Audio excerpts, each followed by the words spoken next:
Hello, my friends. All right, so I'm making videos now because I love getting your texts and your emails and your questions about how do I do this or how do I do that.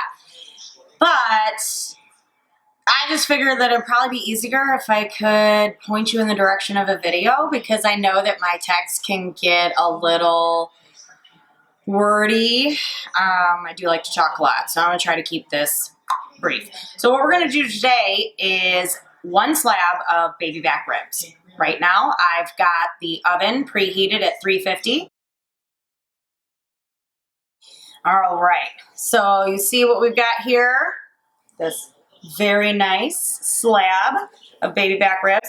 Now you see back here, we've got this. Well, we're just gonna score the underneath of this. Why?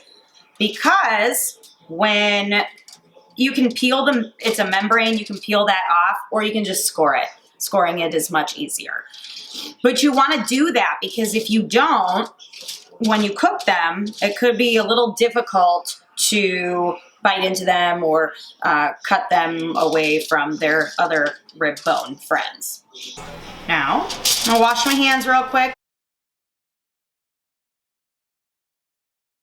I have some rub already pre-made. I label it myself. Now, I make the rub with no sugar and no salt. So I just make it without salt and without sugar. That way, when I go to use it, I just put on my salt, put on my rub, put on my sugar. Now, I've got this special salt here from the San Francisco Salt Company, Himalayan Black Lava Salt. It's pretty neat. And since we're baking our ribs in the oven rather than smoking them in a smoker, I like to try to add some elements of smoke to the rub. So one of the things we've got in the rub already is smoked paprika rather than regular paprika. And we'll be adding this Himalayan Black Lava Salt. So even though we can't smoke it because it's winter and we don't have our smoker set up, we don't want to smoke out the house, we can still add some smoked elements. 1 tablespoon of the salt, 2 tablespoons of the rub. Just wipe our tablespoon off here. And then 3 tablespoons of sugar. 1. Again, normally I would be using brown sugar, light or dark, but I'm out. So, and I've already been to the store like 3 times this week. As those of you who know me know that. All right, so now we're gonna give it a nice mix.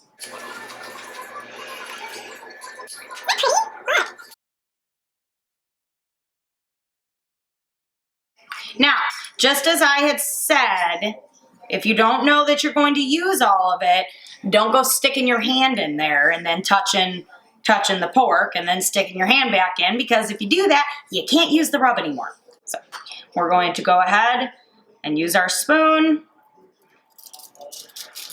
You want to make sure that you get a healthy amount, and by healthy I mean plentiful amount, onto this rack. What? She said rack? Yes, she did.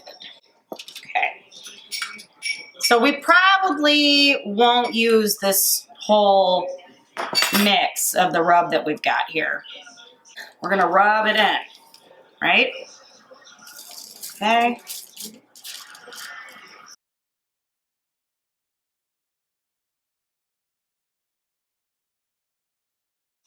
I've contaminated this. I'm going to pitch it in the sink. Be right back. Have not washed my hands yet. How about the cubs, right? Totally. After dealing with something like this, when you wash your hands, you really want to make sure that you get underneath your fingernails, okay? Especially if you've got longer fingernails. All right, so now we're going to close this puppy up. Oh, puppy, pig. We're not cooking puppies. And we're going to turn it back over. And we're ready for the oven. This is gonna go in the oven at 350 degrees that you've already preheated, and it's going to be parked in there for about 2.5 hours.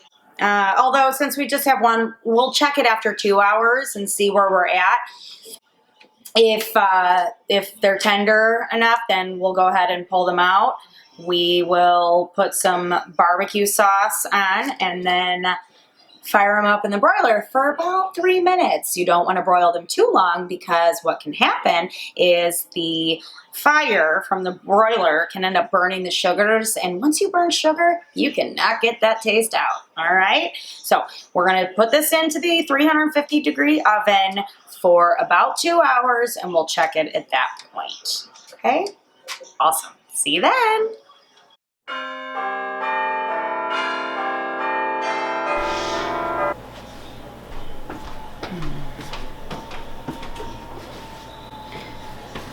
All right, welcome back. So our ribs were in there for about 2 hours and 20 minutes at 350 degrees Fahrenheit. I've had a little wine. I mean, it took a long time. Okay, so we have our ribs, and I've taken barbecue sauce. I bought some from the store. Just make sure, if you're not gonna make it, which is totally cool, that it doesn't have a bunch of garbage in it. This one, this Rib Rack, it's a great brand, all right? No high fructose corn syrup, no preservatives, it's just delicious.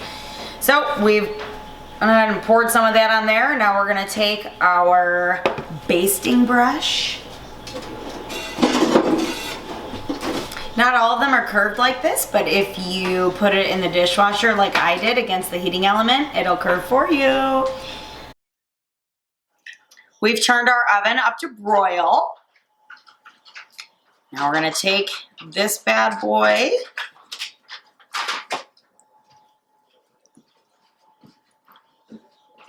and sock it in the broiler for about 3 minutes. We're gonna keep the light on so that we can check and see what's going on, because we might need to go 5. Like I said earlier, we wanna make sure that we do not burn all of these sugars. And the broiler, with that flame, can set these sugars ablaze in no time. So we want to make sure we keep an eye on it. Of course, now that we've opened it, all right, taking away the heat, so we gotta close that. Okay, so this has only been about 2 minutes. We're gonna show you what's going on in there. See that? See all that sizzling and dancing? Not very clear, is it? There we go. See? So we might be about done. We do not want to char this too much. Like I said, if the sugars burn, there's no getting that flavor out. All right, so those are the ribs. All we have to do is cut that slab in half, put it on 2 plates, serve up some sides and maybe a little extra sauce. Take a look at the rub recipe. Got it? All right. And that's it. Enjoy your ribs.